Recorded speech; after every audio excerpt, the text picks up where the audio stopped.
আসসালামু আলাইকুম ভিউয়ার্স, কেমন আছেন আপনারা?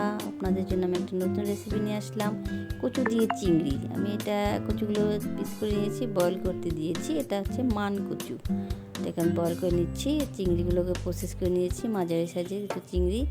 আমার কচুগুলো বয়েল করা হয়ে গিয়েছে, আমি থেকে নামিয়ে নিয়েছি। এখন আমি তেলের মধ্যে পেঁয়াজ, কাঁচামরিচ, আদা বাটা, রসুন বাটা এবং লবণ দিয়ে ভেজে নিচ্ছি।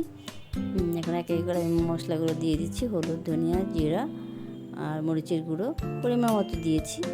এগুলো এখন ভেজে নিচ্ছি ভালো করে। একটু পানি দিয়ে নিচ্ছি মশলাগুলো ভালো করে কষানোর জন্য। মশলাগুলো ভালো করে কষানো হলে আমি এর ভিতরে চিংড়ি মাছ দিয়ে দেবো। আমি কিছু রসুনের কুচিও এক্সট্রা করে দিয়ে দিলাম, যেহেতু কচুর মধ্যে একটু রসুনের পরিমাণ বেশি দিতে হয়। এখন আমি চিংড়িগুলোর মধ্যে দিয়ে একটু কষিয়ে নেব। আমি চিংড়িগুলো কষানো হলে চিংড়িগুলোকে আমি তুলে রেখে দেব। আমার চিংড়িগুলো মোটামুটি একটু কষানো হয়ে গিয়েছে, আমি এগুলোকে এখন একটা এর মধ্যে তুলে নিচ্ছি। চিংড়িগুলো আমি পরে কচুগুলো কষিয়ে নেব, তারপর আমি চিংড়িগুলো আবার দিয়ে দিব। আমার এর মধ্যে আমি এখন আমার বয়েল করা সেই কচুগুলো আমি দিয়ে দিচ্ছি। এটাকে আমি কিছুক্ষণ একটু কষিয়ে নিব, ভালো করে ভাজা ভাজা করে কষিয়ে নিব। ভাজা ভাজা করে কষানো হয়ে গিয়েছে, আমি এখন পানি দিয়ে দিচ্ছি এটাকে ভালো করে সিদ্ধ করার জন্য। কারণ আমি এটাকে হাফ বয়েল করে পানিটা ঝরিয়ে নিয়েছিলাম। এখন এটা সিদ্ধ হচ্ছে, রান্নাটা মোটামুটি একটু হয়ে গেলে আমি চিংড়ি মাছগুলো আবার দিয়ে দিলাম। হয়ে যে চিংড়ি মাছগুলো কিছুক্ষণ আবার সঙ্গে আমি জ্বালিয়ে নিব।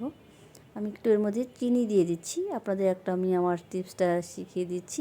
আপনারা কচু রান্নার মধ্যে একটু চিনি, সামান্য চিনি দিয়ে দিবেন, তাহলে কচু আর গলায় ধরবে না।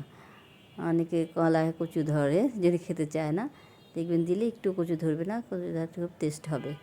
এটাকে আমি ভালো করে রান্না করে নিচ্ছি। আমার রান্না করা শেষ, আমি বেরিয়ে নিয়েছি। দেখুন আমার কচু চিংড়ি সুন্দর রান্না হয়ে গিয়েছে। আপনারা আমার এই কচু চিংড়িটা রান্না করা ট্রাই করবেন। আপনার আমার ভিডিও ভালো লাগলে আপনারা আমাকে লাইক, কমেন্ট, শেয়ার, সাবস্ক্রাইব করবেন। আশা করি আমার রান্নাটা আপনাদের ভালো লাগবে, রেসিপিটা। আপনারা লাইক, শেয়ার, কমেন্ট, সাবস্ক্রাইব করলে আমাদের উৎসাহ বাড়ে। আপনাদের জন্য আমরা এই ভিডিওগুলো করি, যেন আপনারা আমাদের ভিডিও দেখে রান্না করতে উৎসাহিত হন। এর জন্য ভালো লাগবে। আশা করছি আপনারা আমার এই রেসিপিটা ট্রাই করবেন, আমার মতো করে রান্না করে খেয়ে দেখবেন। কচু একদম গলায় ধরবে না। আর আমার চ্যানেলটাকে সাবস্ক্রাইব করবেন, আবার বলছি। এবার এখানে রাখছি। আল্লাহ হাফেজ, আসসালামু আলাইকুম। ভালো থাকবেন সবাই।